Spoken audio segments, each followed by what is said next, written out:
یہ عمر ابن سعد ایک بہت بڑے صحابی کا بیٹا ہے، بہت بڑے صحابی کا، وہ صحابی جو تمام صحابہ میں بھی ایک علیحدہ خصوصیت رکھتا ہے، وہ صحابی جس نے ایران فتح کیا ہے، وہ صحابی جس نے روم فتح کیا ہے،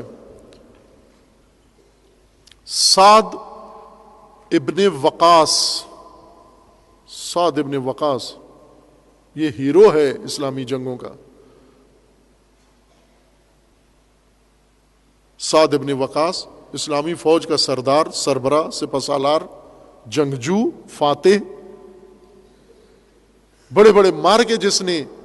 سر کیے ہیں، یہ اسی صحابی کا بیٹا ہے، عشرہ مبشرہ میں ہے۔ یہ بھی سعد ابن وقاص بھی اس روایت اہل سنت کے مطابق عشرہ مبشرہ میں سے ہے، ان 10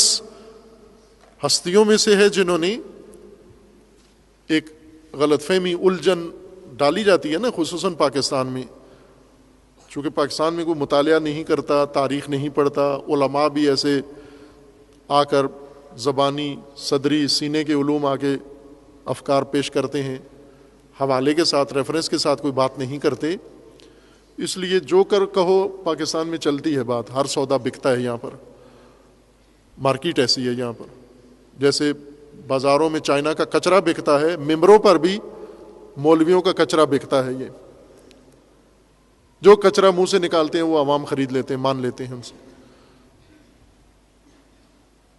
ایک یہ عام بات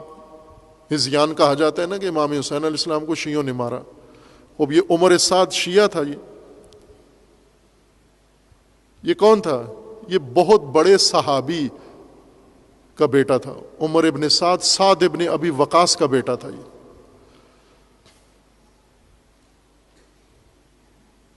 اس کو خریدا، اس کی آخرت خرید دی دنیا کے بدلے، دنیا کا بھی صرف وعدہ دیا، دنیا نہیں دی، رے کی حکومت کا اس کو وعدہ دیا عبید اللہ نے کہ میں یزید کو کہوں گا تجھے رے کا حکمران بنا دے۔ رے بہت بڑی سلطنت تھی، ایران سارا رے شمار ہوتا تھا، اور ایران کے ساتھ جو ریاستیں ہیں ملحقہ یہ رے بنتا تھا، اور اس وقت اور افغانستان تک، ہندوستان کی سرحدوں تک یہ رے کی خطہ تھا، مملکت رے تھی۔ یہ اس کو وعدہ دیا گیا کہ آپ کو رے کا گورنر بناتے ہیں، حاکم بناتے ہیں۔ وَدَعَاهُ إِلَى وِلَایَةِ الْحَرْبِ فَلَبَّاهُ، عبید اللہ ابن زیاد نے عمر سعد کو، اس صحابی کے بیٹے کو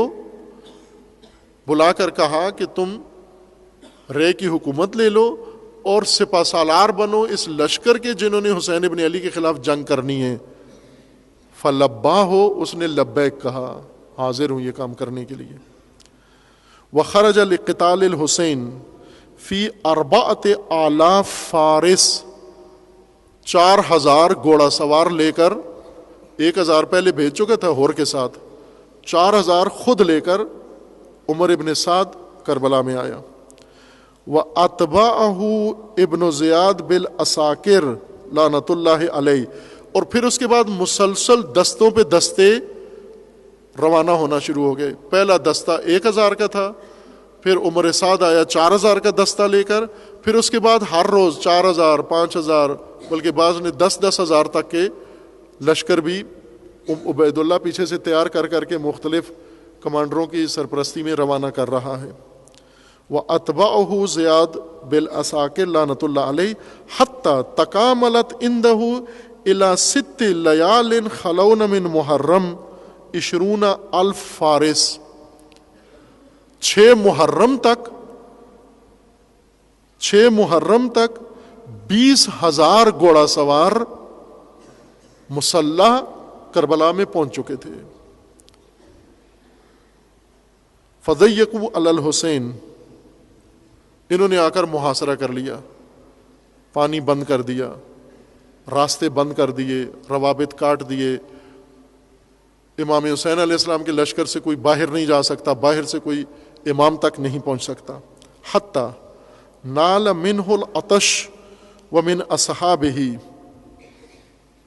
حتیٰ کہ پانی بند کرنے، ساتھ ہی نہر تھی، امام نے پڑاؤ اسی لیے ڈالا تھا کہ پانی ساتھ تھا، پانی قریب تھا، انہوں نے پانی پہ پہرا لگا دیا اور پیاس امام علیہ السلام کے کاروان میں آ گئی.